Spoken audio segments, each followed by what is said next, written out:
ମୋ ନାଁ ହେଉଛି ସୁଶାନ୍ତ କୁମାର ଦାସ, ପ୍ରଧାନ ଶିକ୍ଷକ, ଲିମା ଗଭର୍ଣ୍ଣମେଣ୍ଟ ଏସ୍ଏସ୍ଡି ହାଇସ୍କୁଲ।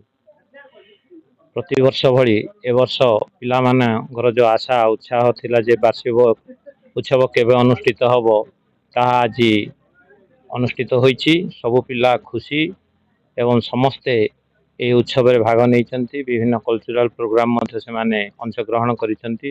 ତେଣୁ ମୁଁ ଛାତ୍ରଛାତ୍ରୀଙ୍କ ପ୍ରତି ବହୁତ ଖୁସି ଅଛି।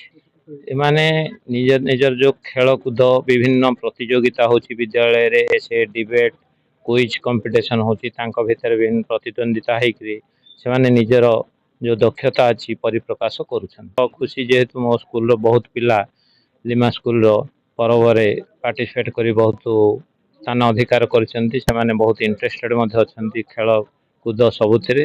ତେଣୁ ଯେମିତି ଆଗକୁ ରହିବ ସେମାନଙ୍କର ମୁଁ ଆଶା ରଖୁଛି।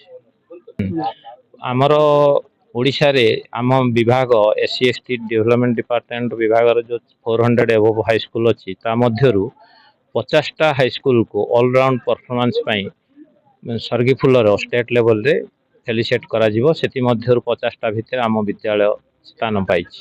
ପ୍ରାୟ 100% ରହୁଛି। ଗତ ଥର ଗୋଟେ A2 ହେଇଛି, 100% ରେଜଲ୍ଟ।